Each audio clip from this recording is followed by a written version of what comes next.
Hello, welcome to Cocktail Hour. I'm a little traumatized right now. Well, not as much as Sally Field was. Yeah, I'm trying to soldier through, y'all, but we're happy you're here. Thank you for tuning in, whether you're live or, later. Member X. Member X. Oh, my God. Speaking of old days. Oh, gosh. I'm Andy. I'm Sherry. Hi. Oh, Colette. my God. Yep, comments here. Yep. Awesome. All right, so what were you saying, Sherry, besides the, oh, God, no. What was I saying? We were talking about the movie Sybil. Oh, no.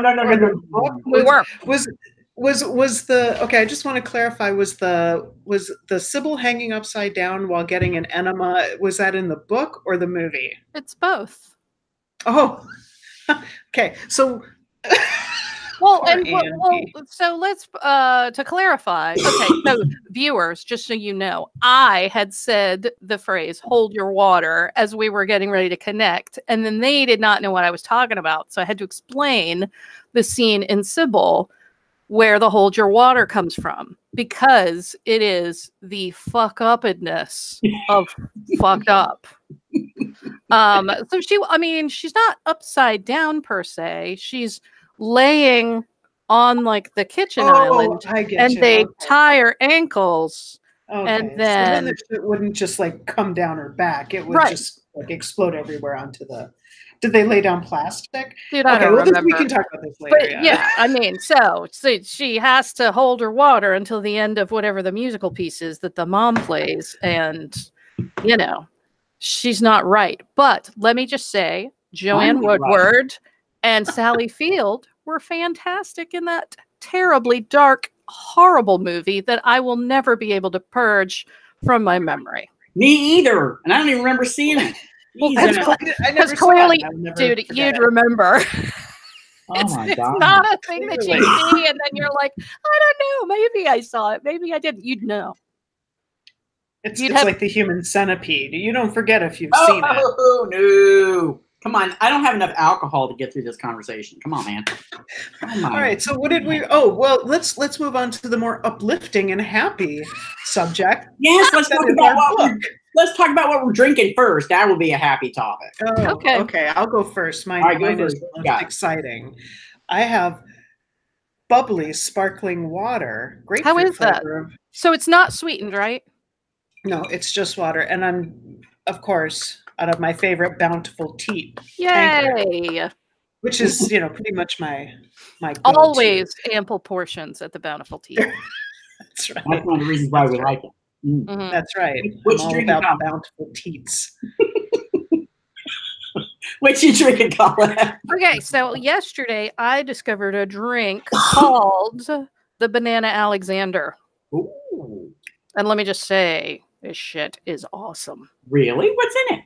So, have you ever had a brandy Alexander? It's been years. I had not, right? So it's cream, brandy, and I don't know, something else in a brandy Alexander, and nutmeg. The Banana Alexander also has banana liqueur, which I had picked up a bottle because it had like Happy Jungle Monkeys on the label, and I could not say no.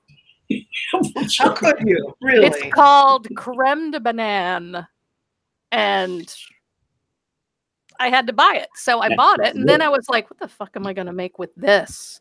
And that's when I stumbled across the Banana Alexander, and I was like, I don't know, man. Because when you drink it straight, it's a little bit like banana cough syrup. But in this, it's like ambrosia. Really? Oh. Well, please send me that ambrosia recipe later. I shall. Because I have banana liqueur. Oh, do you? What kind do you have? I probably whatever the cheap brand is. Clearly not with Happy Jungle Monkeys. Otherwise, no, it definitely doesn't have Happy Jungle Monkeys. No, probably what is it? Crips?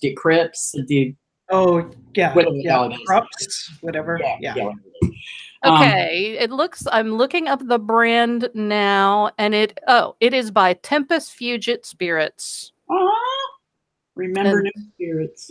It's adorable. Oh, and there's the happy monkeys, and they're like holding a bottle of the creme de banane, so they're drunk. Not bananas. So they're drunk happy jungle monkeys. Yeah. Well, Yeah. would you be? Come on, man. That's true. Oh, yeah, I'm gonna have to try that.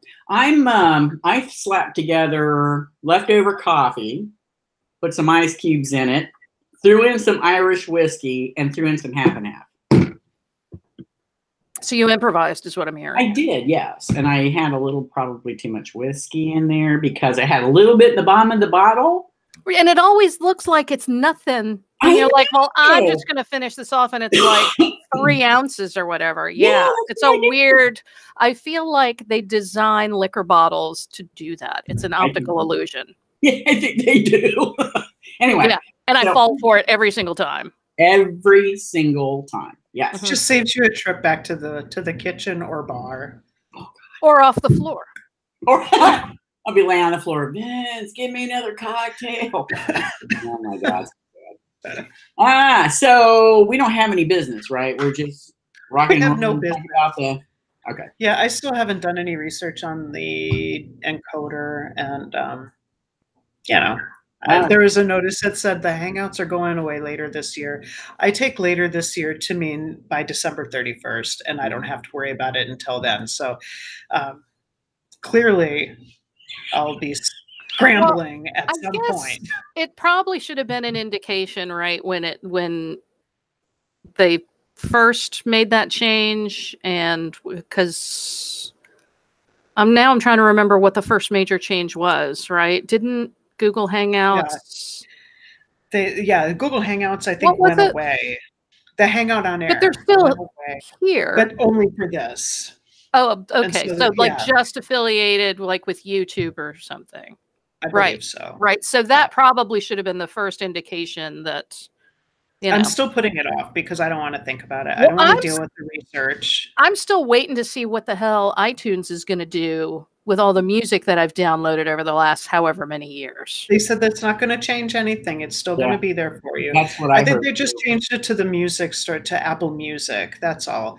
I mean, they've had Apple Music for a while. But iTunes is going to go away as far as like you're not going to be able to go and download stuff and use the iTunes software, and just the creepy thing that you have to click OK to, where it's like, I agree to let Apple have access to my library and sift through all my shit. And, it's in the way that there have been times where I've gone to iTunes and my song is gone.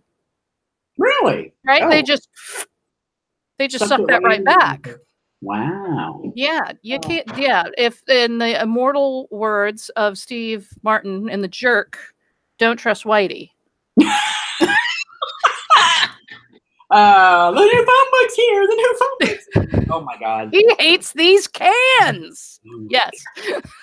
What a movie. Talk about from one end of the spectrum to the other. Oh my God. Well, but you see that the common denominator is that I am old. The common denominator in all of these is that I am old. And speaking of old, we're going to be talking about an old murderous white man. Yes. Yes. And again, don't trust Whitey. Don't trust Whitey. There's some interesting concepts in this book. Andy, why don't you talk about what it is, since you've read it like 5 times? Have you? I have listened to it several times, yes. That's interesting. It's Death Sentence by Joe Sharkey, and it concerns the List killings from 1971. And which I had never heard of before. And neither had I. And I consider myself, kind of pretty murder savvy. Yeah. Pretty murder savvy, exactly. And I was like, "Who the hell is your business card?" I'll add it to my resume. Murder savvy. I'm sure it'll get me lots of calls. Oh my God, it's so crazy. So I'm sorry. So go on. A lot of people know of this story because it was featured on America's Most Wanted. I think a few years after the program had aired, and it had steam and it was really popular. So they aired the episode with John List, who, after he murdered his family, hit the road. No sign of him, no hiding her hair. And he was on the run or on the lam for 18 years before he was caught. And America's Most Wanted was a huge reason why he was actually caught. Kind of the reason. Yeah. But I mean, there was also some, I guess some of the weekly rags at the newspaper, I think, profiled it too. Before America's Most Wanted. But it was the but that prompted her to if the show forced her son to do it. Yeah, if the show hadn't been on, I don't think she would have. I mean, because she tried based on she did Weekly World News, which I believe is the journalistic pinnacle that taught us all about Bat Boy. Oh God, yes, but they're not still in existence. Is America's Most Wanted still a show? I don't know. I don't think so. I don't think so. I think he does something else. So a lot of people may be familiar with this story because of that show. And I was too, actually. So okay. When I saw that there was a book about this, I thought, yeah, it's going to cover Grant already now. And I listened to the whole thing and I said, oh, we got to talk about this book. I got to hook these two up. Because, as we'll, I'm sure, talk about, this writer brings up a lot of information I had no clue about, whether it was the family members that were murdered, what John List did when he was on the lam, how he was tracked down. It was just, I thought, really riveting. That's me. I thought it was really awesome. So, yeah. So did you feel like it was riveting from the get-go? It was a little slow starting. Yeah, because I would say I had gotten through the first third. Yeah. And the first third, basically, chronologically, I'm saying, are we doing spoilers? I mean, I don't know that it applies in this particular. No. I don't think so. The dude was guilty, and now he's dead. But so the first third chronologically is basically him, everything that leads up to him meeting the woman who would be his first wife. Yeah. The kids. Yeah. I found that to move at a glacial pace. And even though I knew he was going to kill them, I was like, oh my God, just kill him already. Oh God. And then I felt like a horrible person. I was to say, that sounds like something you would feel really bad. I hope you're happy. I don't know. You're happy. They're dead now. But yeah, I just thought it was the beginning was super slow, and I was kind of getting to the point where I thought that I was even going to skip ahead. Oh, I thought you were going to stop. I'm like, wait, it's not Gone Girl? Well, I mean, it's not Gone Girl, a book which will forever live in infamy. No, and there were a few things that kind of bothered me about the book, and I realized that some of them are just my basic hang-ups. Right? It really bothered me how frequently. So a lot of this book, young viewers, is done via interviews with people who knew the killer and who were potentially family members of the deceased, right? So the wife's sister, right, and husband, the neighbors, right? So they kept coming back to how womanly he was, how he threw balls like a girl, and how fastidious he was, and there were just things about it that just kept rubbing me the wrong way. And it's like I can't make up my mind if it's the fact that this author seems really hung up on this for no real reason, or if it's these old fucks that must be like 1,000 now, because there were no spring chicks in the 70s when this happened. So now they must be 100, and it really mattered to them how this guy dressed or how he threw a ball. Yeah. I think that might be, I think that probably has a lot to do with it. I mean, the time, and he wasn't, I mean, and also I think for me, a lot of that was maybe tied into like some OCD-ish issues he had with his appearance and being tidy and always wearing, I mean, and being more of a traditional male role, always wearing a suit or a tie and everything, regardless of what the occasion was. Even to cut the grass. I mean, that's something you're going to remember. Somebody lives on your block and they're out there cutting grass with a suit. You're going to remember that shit. Agreed. That's super weird. Yeah. But the number of times that they use the word womanly or girlish to describe him, and that it's completely inconsequential to this story, unless you're trying to dig it, unless you're trying to say that this guy was so hung up on social mores of the era, right?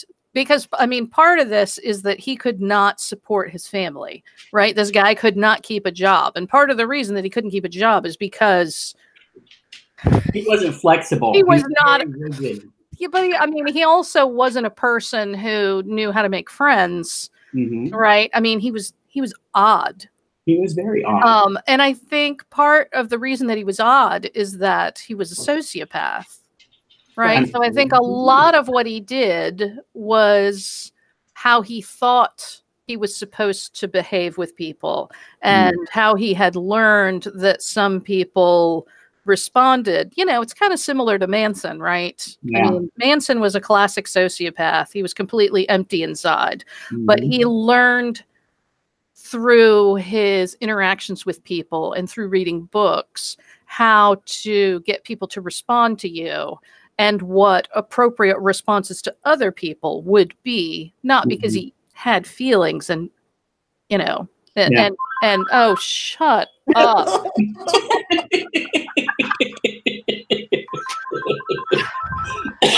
And this isn't even a telemarketer, it's my mom, but I'll get it later. I'll call her back. Love you, Mom. But that should be the last one. And now the dog's going by.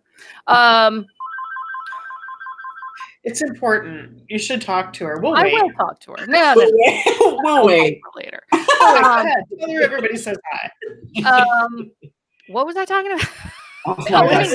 Anyway, yeah. So he's a sociopath, and so he has to there's a lot of pretending that happens with sociopaths. Yes. Right? Because they learn early on that if they respond either in a non-response or respond in a way that feels true to them, it's not acceptable. Yeah. Right. So, I mean, if the point was that you're not a real man, you can't support your family because you keep losing your job because everybody thinks you're very odd. And therefore, I mean, that was part of what he claimed was the reason for killing his entire family. Was because that's something I definitely want to talk about is, the two things that he gave as reasons as to why he murdered his family. And I know we're kind of jumping around a little bit.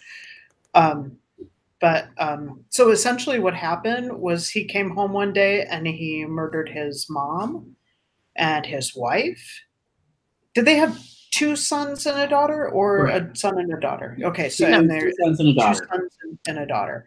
And it's not that he came home because he didn't have anywhere to come home from. Oh, that's right. They came home and then he murdered them.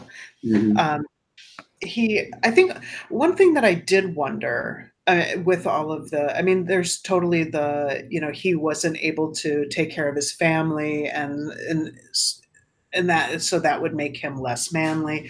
But I also wondered, he was very, very, very, very religious, very into the church. And part of me wondered if maybe some of these folks thought without saying it, or if it was just me. I don't know, but wondering maybe if part of the reason why he was so fucked up, in addition to being a sociopath, is that, you know, maybe he was gay and couldn't deal with that, you know? Yeah. Well, I mean, and he certainly did seem to take great pride in bringing his attractive wife around and letting people know that he was sleeping with her before they were married. Right. Even though he was a pretty religious, conservative guy. And wasn't he also bad in bed? Didn't the first wife complain about it? I thought that, yes, his first wife was like, yeah, he ain't nothing special. But remember, he had two reasons. What he says, he had two reasons. Right. And the first was already discussed. The second is that he wanted to make sure that his family would go to heaven.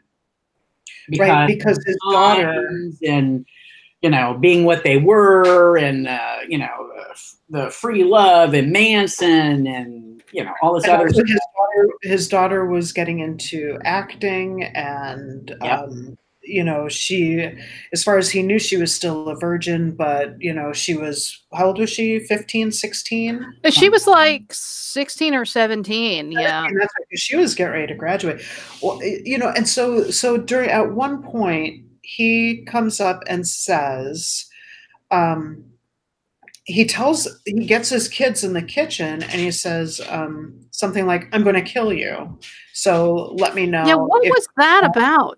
Yeah, if you want to be buried or cremated or what you want to do. And all the kids said, "I want to be buried." And he left a letter that said, "All the kids want to be cremated. Make sure you cremate all the kids." I'm like, you fucker. Yeah. Just that last. Well, his daughter supposedly, according to, what was it, the drama teacher? That whole thing is like a separate thing with the drama teacher, man. But supposedly, Patty had told him, I guess, what was it, a week or two before the event, that she was sure her father was going to kill them, and that if he says they're going out of town unexpectedly, then it's happened. So I thought that was kind sure as shit. He sends the school a note and says, everybody's on vacation. Yep. We're all going to see my wife's mother, who's desperately sick. And then the drama teacher's like, "I'm sure it's just a coincidence." But then after like a week or two, he goes to the house, lets himself in, finds their dead bodies, and is like, "Oh shit, I better leave." And not tell anybody anything. Because he knew that his relationship with the daughter was completely inappropriate. And the information that he had, which he got from her while they were parked in his car. I know. Really innocently, he didn't do anything with her. Yeah, I don't believe that for a second. Upfront and honest, if he had done anything with that teenage girl parked in a car, not telling anyone. I'm sure it was innocent. Sure. Just like he said it was. And his marriage was strained, you know. Yeah. So let me just out of curiosity, did you guys, when you went to high school, have a teacher who was reputed to be inappropriate with students? I don't think I did. I went to 3 different high schools. I did. Really? Yeah. Yeah, our band director, my sophomore year, hung out with our drum major, and they would, like, during band practice, they would hang on each other, and it was just so weird and gross. And I feel like pretty much every high school probably had one of those teachers. And even if nothing sexual was going on with them, we all thought that it was. And that is, you know, that is a problem in and of itself. We found out that the PE coach in junior high school for the boys, you know, they had a girls' PE coach and they had a boys' PE coach. he was actually arrested in jail because I guess he was part of a sting operation. They found kitty porn. It was like, what? But yeah. And what year was this? It would have been 75, 76. So like oh my God. This is like printed materials. Yeah, like you can't just say, "Oh, I accidentally was on Google and yeah, I clicked a bad link." I mean, it's like that shit is like printed material in your possession. This is one of those. Yeah, it's like a little underground network, apparently. Just saying. Yeah, I'm feeling really good about sending my kid to school every day now. That's okay. Yesterday was his last day. I'll forget about this by the time September rolls around. Well, and I mean, again, it's not that it's not that I knew a teacher who was molesting kids. It's that I knew a teacher who was inappropriately. Yeah, he was inappropriately familiar with a student, at least one student. Yeah. I mean, over the last few years, we've had several teachers in the area who have been fired or investigated. I mean, to be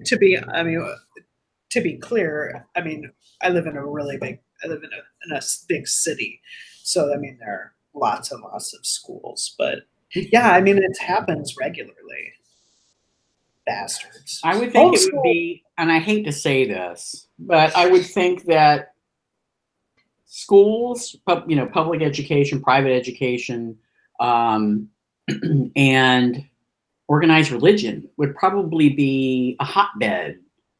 Like it would be the right sauce pot where you would be surrounded by people that wouldn't suspect initially that you were there under false pretenses. I don't know. All right, so back to the story. So he, so we get a lot of information about his mom and I mean, in general, this kid is just super fucked up. Yeah. His mom who is living with them and who ends up being one of the people killed. Yes. Right. Because he was sifting all her money out of the account, and basically there was nothing left. And so he's destitute. He loses his job. He pretends to be going to work for like 6 months. Yeah. His wife is constantly giving him shit. She's got mental health issues. Can we stop and pause and talk about her mental health issues? Yeah. Sure. Which are prompted by the tertiary syphilis that she God, right. From her first husband. Right. So from can what? you just now say it is tough to decide between the first husband who saw so many prostitutes during the Korean War that he ended up giving her tertiary syphilis that would end up in debilitating mental illness. Right. She would have died. Is he the worst husband, anyway. or is it the guy who murders her in her kitchen? It's really close. I'm just not sure which one is worse. And her sister, who likes to say, her first husband knew how to handle her, and I'm just thinking, I know what you're saying. I feel like I know what you're saying. Yeah, and again, it's kind of the era, right? I mean, so with his first husband his first wife, who he kills in the kitchen, and then he basically absconds and takes on this strange identity in a new state. Smart about how he went about doing it, though. And then he ends up marrying again, and he marries a woman very similar to his first wife, and neither of them have a problem telling him that he's like a worthless piece of shit. I suspect that that's because he's got mommy issues. And even after he put a bullet in her, you think maybe that would have helped resolve. He just keeps trying to find that woman who gives him the same sort of that he's used to dealing with. Thinks a woman is supposed to be. Exactly. He person who berates him constantly. Yep. Mommy issues. I feel bad for my son. So he's drawn to it. You know what I mean? Right. Yeah. And he's always trying to make the next one better. Right. In the same way that women, girls who have stepfathers with boundary issues are drawn to men who are gross. Yeah, true. Yep. Or become lesbian and, you know, get a wife. That is what worked for me. Okay. All right. Moving on. Done. Okay. Done with creme de banane. And you are Phil. I win. Yeah, I'm trying to pace myself because I don't want to be drooling on, you know. Oh, I wish we had set those goals at the outset.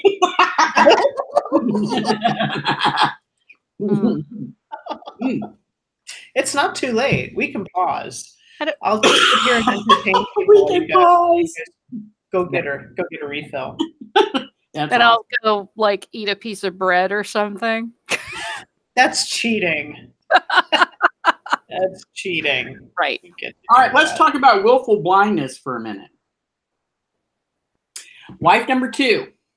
Oh my God. Yes. Wife number 2 has a neighbor who loves the weekly news or whatever the hell it is and watched America's Most Wanted.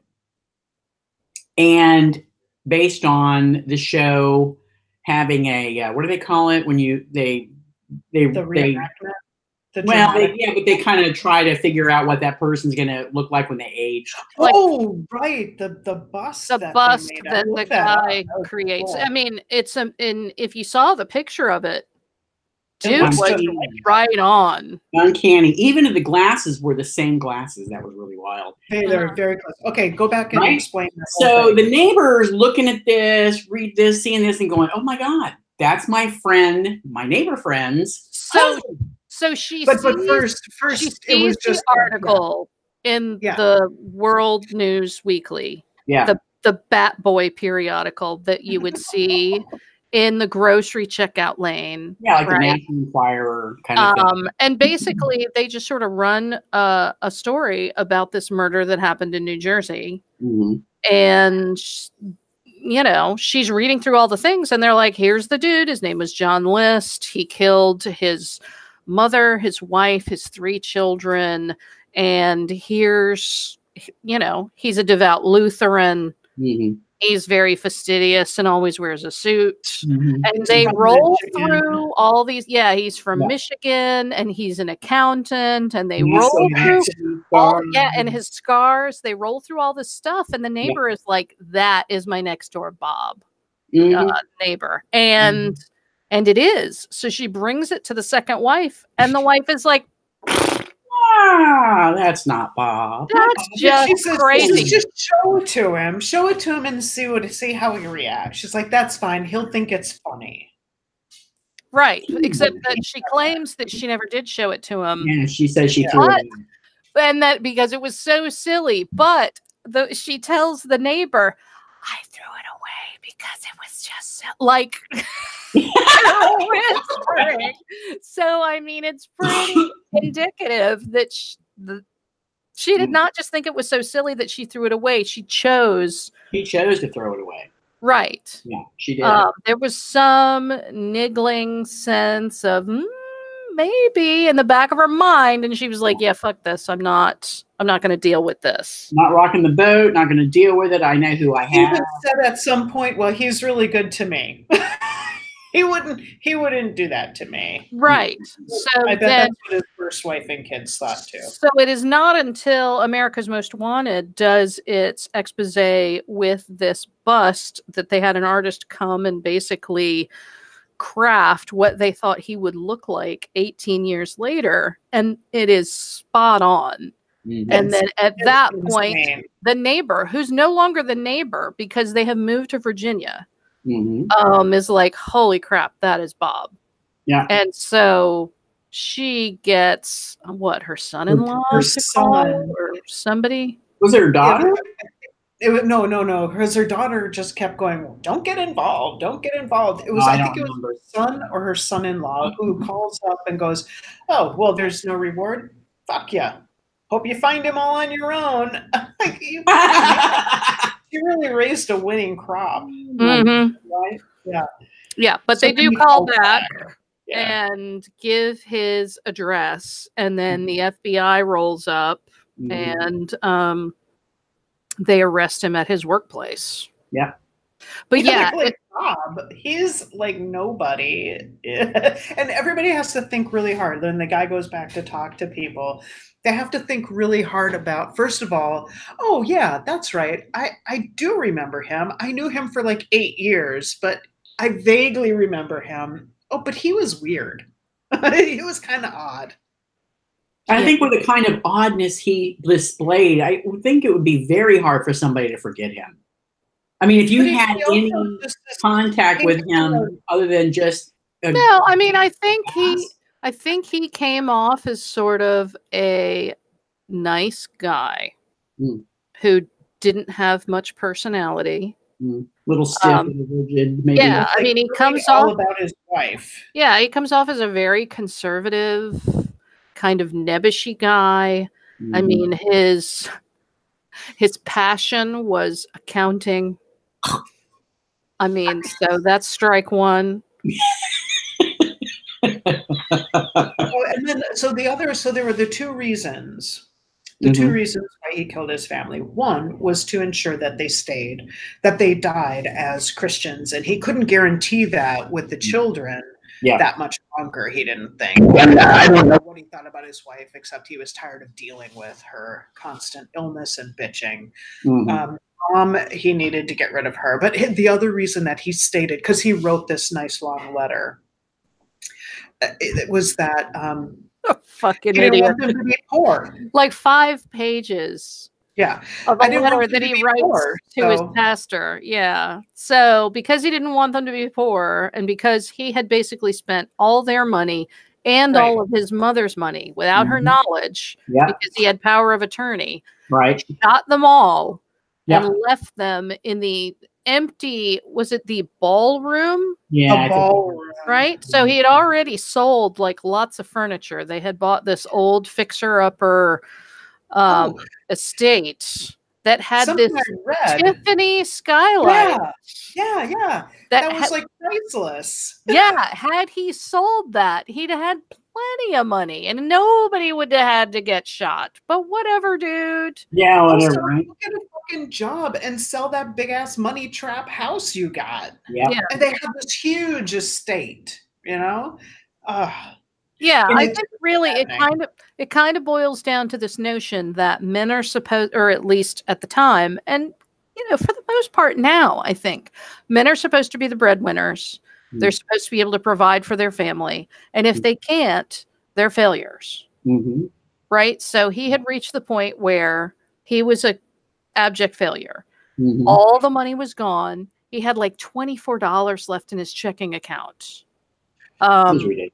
And at that point, he was like, well, there's nothing that can be done. I'm going to have to kill everyone. I'm going to have to kill the kids. Like, it's when I'm writing out, when I'm paying my bills and my balance is kind of low, I got to say, that's not the first thing that comes into my mind, you know? And it would be actually good for me. I probably shouldn't say this out loud, but I mean, my wife's got, you know, great life insurance. Now, if anything happens to her, I did not do it. If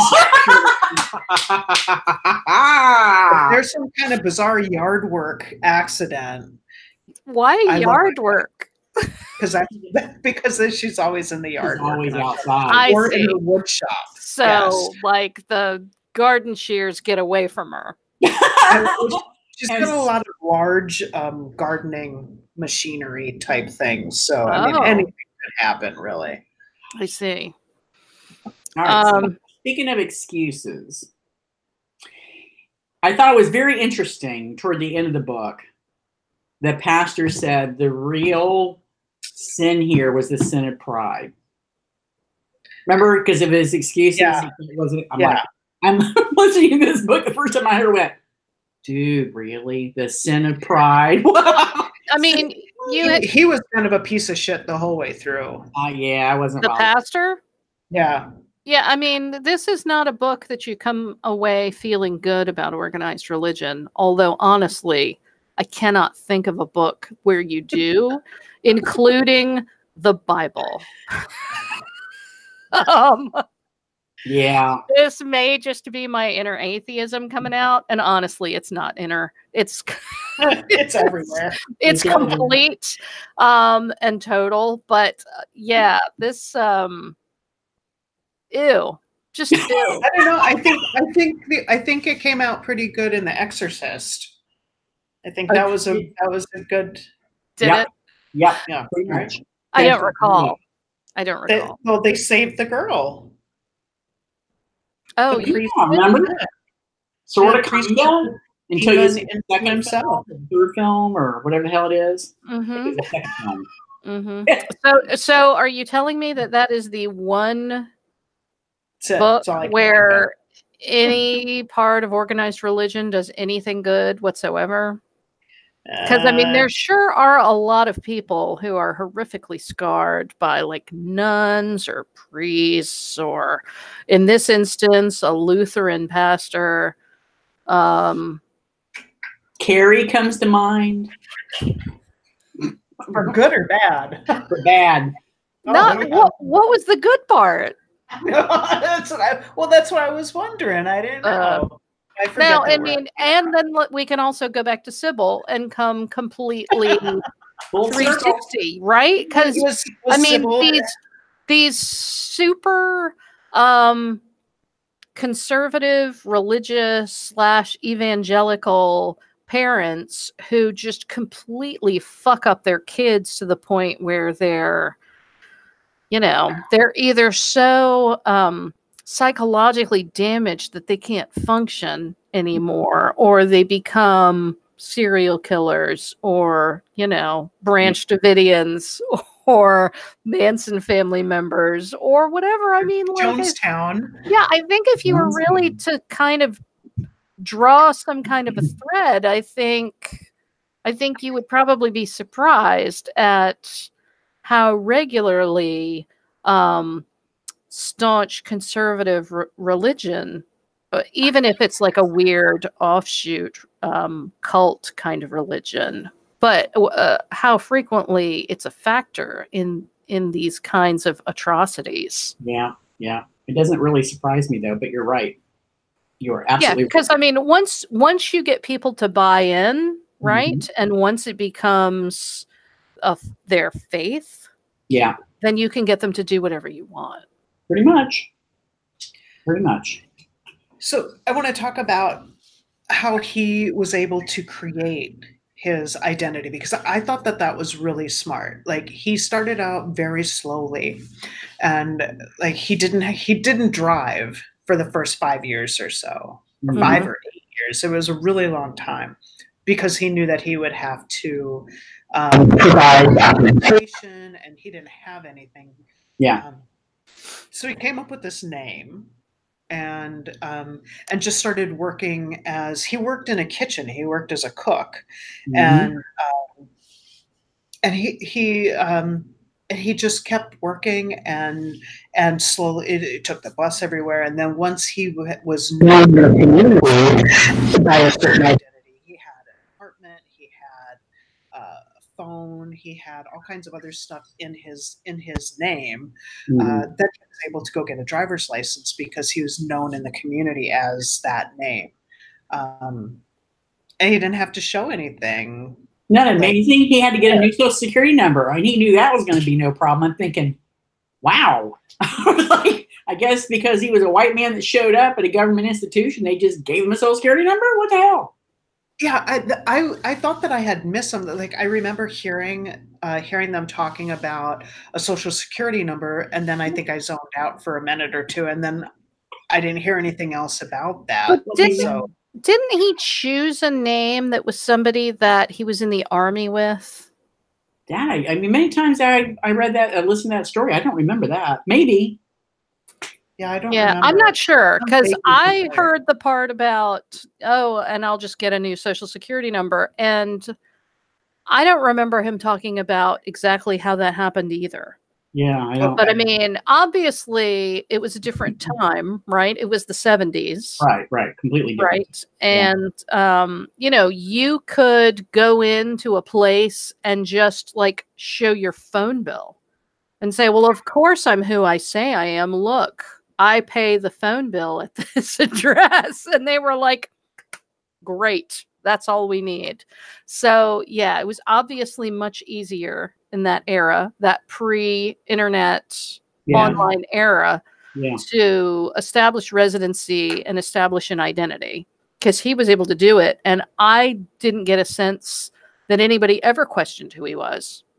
No, not at all. He just got jobs and did his thing. And like eventually, so he was working in the restaurant, and then he started, he started out by volunteering at the church. Oh, and that was one thing. So there are two different times that he volunteered with the church for like young boys groups, like kind of like the Boy Scouts of the church, I guess.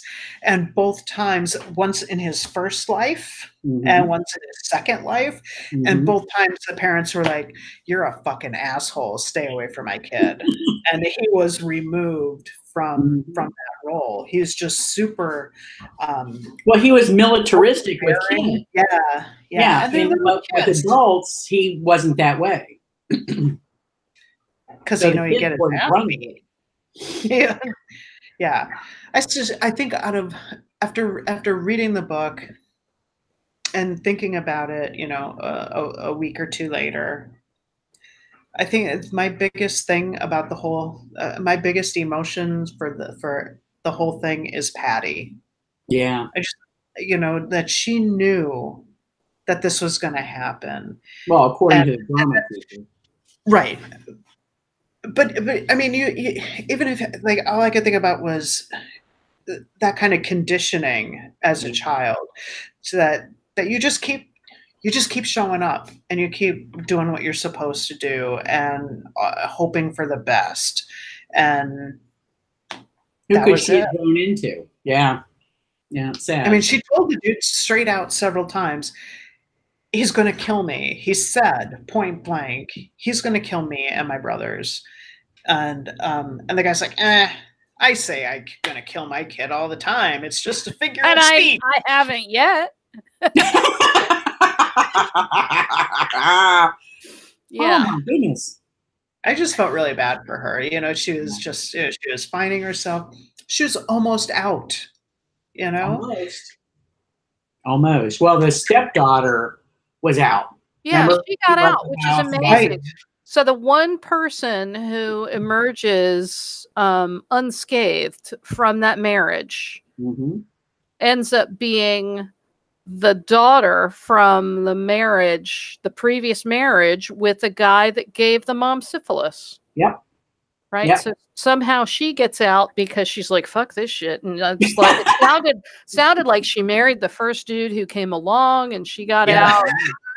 And because she was smart enough to do that, right? Like they moved away and apparently she didn't have to die like everybody else did in his mind, right? So he kills his mom and kills his wife and kills their 3 kids and then relocates to Colorado and spends years basically forming a new identity.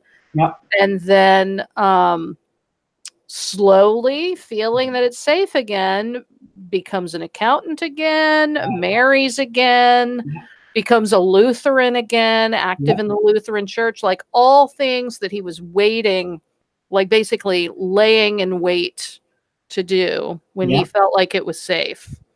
And you know, and they were talking to the police that were involved in it, and they never really gave up on the case, but there was no new evidence coming in. There was nothing going on. So every once in a while they would put out like a press release or something. And that's how the world news got it.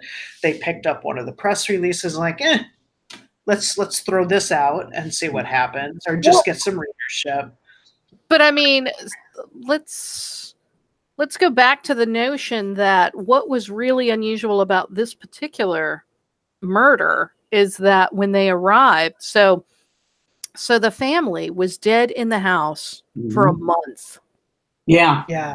before anybody discovered them. Even though the drama teacher went in and found them, ultimately he would leave that night and not report it because he was concerned that people would think that he had been inappropriate with the 17-year-old daughter, which, let's face it, he had been. Even if he said that nothing sexual happened. I mean, you don't park with a 17-year-old girl in your car. Not generally, no. Okay. Anyway, right. So the dead bodies are there a month, and they find this 5-page letter to his Lutheran pastor, which is like, okay, I killed everybody, and here's what needs to happen, right? And it's a long list of steps of what needs to happen now that they're dead. Yeah. And I just a quick interjection, gives all these instructions for the funeral and just expects somebody else to pay for it all. Yeah. Right. Because again, $24 left. And technically he's still alive. So, you know, there's that legal matter of, can you really sell the assets? Because he's on the land. Right. He's still alive. Right. But it's very unusual that an entire family would be murdered, and there would be a lengthy letter of admission of, oh, I totes did it. Yeah, it was me. And then ultimately, but I had good reasons. When the guy gets caught 18 years later, he's like, you had no right to read that letter. That was to my pastor. How dare you, sir? How dare you? I am deeply And then they tried to get it thrown out. You would read my admission to my family's murder. So, oh my God! He was a delight. Then his attorney tries to get his attorney tries to get the letter thrown out because it was obtained illegally, because it wasn't meant for the police. It was out in the open. It doesn't matter who it was addressed to. You know, it didn't go through the postal service. It was sitting in his house. And it kind of makes you wonder, if it had gone through the postal service, do you think that the pastor would have turned it over to the cops? I doubt it. I don't think so. Yeah, I don't think so either. Because that dude was like a straight up piece of shit. Yeah. And there was one letter that did go through. There was it was the key to the drawer. Oh, where he had left the other things, and I'm like, okay, yeah, like we're gonna just wait and we're gonna crowbar this. Yeah, that was amazing. It was like in an envelope with like bullets to the gun that he used to kill his family. Ugh, awful. Yeah. And then in the end, pretty big sense of self. So you get through this whole book, and you basically see the whole arc, right? You see his sort of fucked up childhood, and then you see his fucked up marriage, and then you see him murder his first family, and then you see his weird behavior on the lam, where he creates a second identity, and then you see, you know, the cycles start to form again, where his second wife is just as unhappy with him as his first wife is, and neighbors start to feel like there's something not right about this guy, and he's having difficulty keeping jobs just like he did before, and he's having problem living within his means like he did before. And then ultimately the feds come and they arrest him and they fingerprint him, and it's pretty much cut and dried. This is John List. This is the dude, right? And he kept saying, no, it's not me. Even after they got him with the fingerprints, he's like... And even after the first wife's sister and brother-in-law in that room talking to him, and they're like, and... why? And he's like, oh, because I spent all the money. So they had to die, right? I mean, it's pretty clear that he completely admits it without physically admitting it. And then ultimately he gets found guilty, goes to jail for the rest of his life, and he dies there. Yes. Right. And then you have... He ruined it for everybody. Spoiler alert. And then you have this weird addendum that was almost written in like a different voice of this sort of angry. I was so shocked by that. I was too. I did not expect that at all. Right. So what happens is this guy, and I'm not certain if he was already an author, but this guy who found that he had a lot of similar life experiences with John List, right? He's in the same company. Wasn't he a journalist? Was he a journalist? I think Okay, so. so he's a journalist. He's in the same company in Korea that John List is. They're like the same age. They grew up in the same place. And he goes to see him in prison and convinces him that he should write his story. And so John List writes his autobiography where he blames everybody else in the world for why his first family's dead. There's damn people. Wasn't the book called Collateral Damage? Yeah, I think so. The most unfortunate title in the world. Yes. But yeah, like this addendum is so angry, like he's blah blah blah. It completely changed the tone of the book. It felt like it came after the book was written, but I don't think it did. But I mean, it just felt really I don't know, kind of angry and venomous, and I mean, because it felt like this entire book was written in sort of a non-judgmental way. It was very matter of fact. And then this guy just blasts him like, "You are the biggest piece of shit. You deserve to die. You're in hell right now." And I tell you, if I had the same reaction, because if they had something like that like in the introduction, it would have changed everything about how I felt about what he was presenting, because it was just like, it was so personally felt and such a personal attack on John List. I'm not saying he didn't deserve it, but it was just so out of the blue. I remember, I'm like, okay, the book's over, and then boom, I just stopped. I was like, holy shit, you've got some anger toward this dude. Yeah, no lie. I can't help but wonder, I know I just changed venues, but knowing that John was repeating his pattern when he created that identity and then toward the end before he was caught, I wonder how long it would have taken him at that point to do in the second one. Yeah. I don't know. I mean, they were already going broke. Yeah. Yeah. Remember the townhouse and the savings and loan debacle, and shit was going sideways, and I just wonder. I agree. I think it absolutely would have. I mean, he had already gotten away with it once on a bigger scale. Yep. And now he's got all this experience on how to I mean, and as far as he knew, I mean, he thought that he had made no mistakes, despite the fact that he had left a 5-page letter explaining that it was him and why he did it and how. Yeah. Let me just, one other thing that bothered me, besides the whole, he was so womanish, so womanly. You gotta go back, circling back around. Right. Besides that, the other thing this is the toilet of the the thing I just can't get past. The other thing that I thought was weird was, so here's the author doing all these interviews with people who knew him. And there seemed to be a lot of people who had really good things to say about John List, despite the fact that they knew that he had killed his family. In some instances, he killed their family members, and would say shit like, well, she really...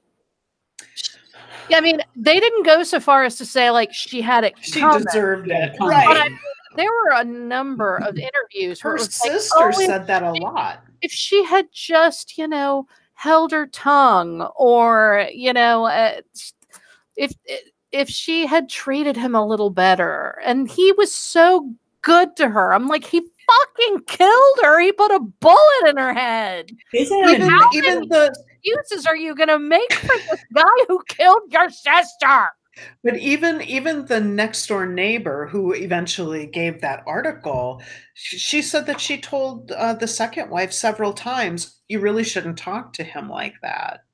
Right. Well, He why did. not? I mean, Right, and I mean, I get it, right? Because the first relationship was in the 70s and the second marriage happens in the 80s. And it's not like much has happened in the way of women's rights and how women are perceived.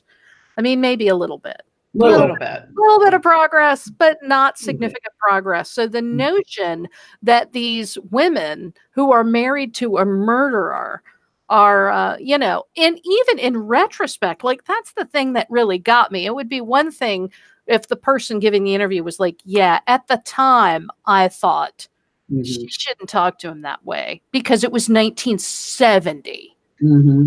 Right. And I thought that. And now I know that it doesn't matter how she talks to him. They were married and he married her and she has a right to an opinion and blah, blah, blah. Right. None of those conversations happen because these people are all 1,000 and they are trapped in the Twilight Zone era.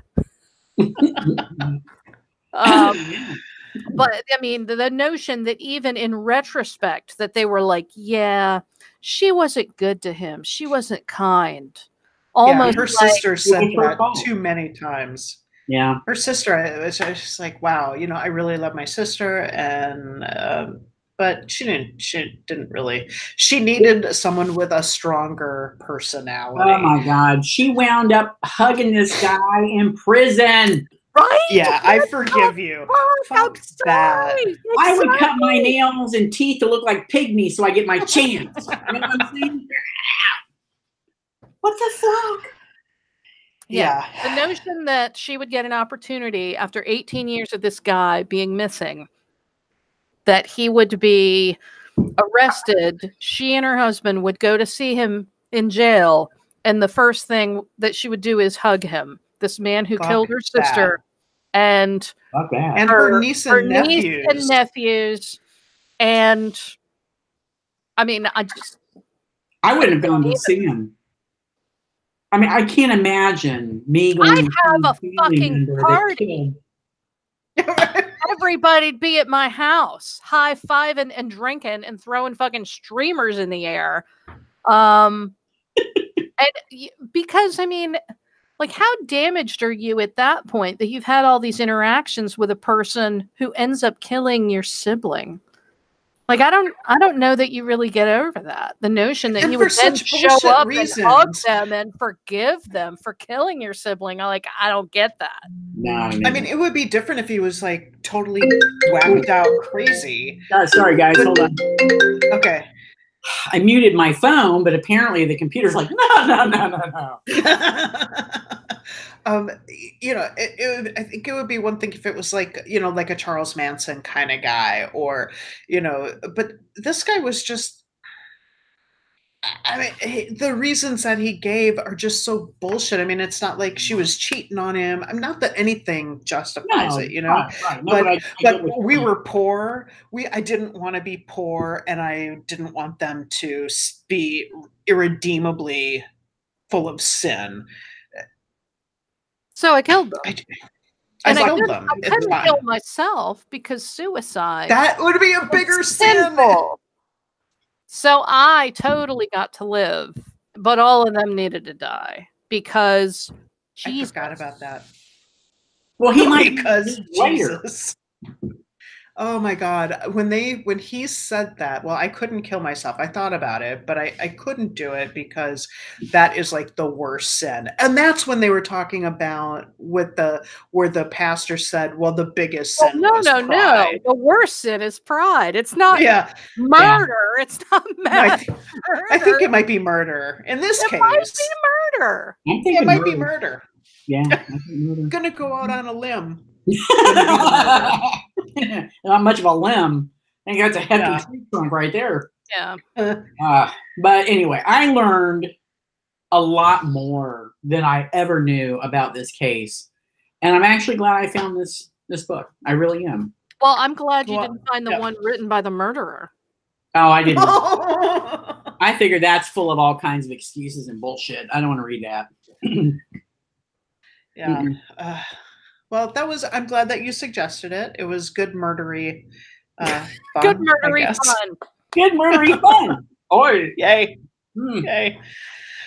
So next month, we have Fletcher Delancey, and we're going to be talking about her latest novel in the Alcee series, which is wrapping up. So if you are behind books, get on the stick. Yeah, no way. Hold your water. Hold your water. Hold your water. There'll be a new one out soon. Well, can I just say that if you guys get an opportunity to see the movie, it's very good. Don't let that one scene deter you from seeing the film. It's good. Didn't Sally Field win an award for her acting in that? I think I feel like she did. If she didn't win, I know she got nominated. She didn't and Joanne Woodward may have been nominated as well. Oh, she was awesome. Anyway, so the show with Fletcher is on the 6th of July. So speaking of enemas, that was the most unfortunate transition ever. So let me apologize to Fletcher right now. Sorry, Fletcher. Yeah. Sorry about how we kind of went down the enema path. Oh, the down the rabbit hole. Down the rabbit hole. So we'll be here with Fletcher talking about her book, and for folks who like not talking about Sybil. Probably not Sybil or enemas. I mean, you never know what's going to come up. Please, so please, or out. No, please. Yeah. We should. There's speaking about multiple personalities. Oh, okay. I don't know if either of you have read Command of Silence, but I really like that book. I read it years ago. It's by Paulette Callan, and it's about a woman that has multiple personalities, and she's also a private investigator, and you just kind of get to meet the different personalities. But I haven't read it in years. I don't know if it would hold up because my tastes and expectations have changed a lot. Yeah, so, I can't read a lot of what I used to read anymore because I'm like, it's just sad. Right, but at the time, you thought it was awesome. Yeah, I did. It was really emotionally moving. I liked it a lot. I thought it was very well done. And I've read 2 or 3 of her other books and like them as well. But this one's a murder mystery. So I know we're running late, and Andy's got family in town. So. Oh, I see. Yeah, I mean, it's interesting because Joanne Woodward did The 3 Faces of Eve, right? And that's multiple personalities. And then she would go on to be like the therapist in Sybil, and Sybil had multiple personalities. So you don't hear so much about that anymore. I don't know it almost kind of feels like maybe that's not a real thing. Like it was a fad at the time, maybe. I don't know. But yeah, I get you. Yeah, I don't know. Yeah. All right. Well, we have to go. Interesting conversation. Seriously. It was. We had this was it moved right on along. This was even and I found the beginning kind of slow too, but I really got connected to Patty and her story, and that I think I found that more interesting than him transitioning into his new life. I found that kind of tedious. I think I might have been in a bad frame of mind too, but I like the end, and I like the Patty part, and the stuff in the middle kind of dragged on for me a little bit. But ultimately, I'm glad that we read it. So thank you very much. All right, cool. So I think that's it for us for now. Thank you for tuning in. Tell your friends, hit the subscribe button, hit the like button on YouTube. Do it.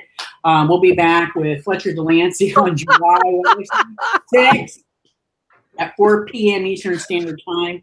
And that's that. Peace out, y'all. All right. Bye, everybody.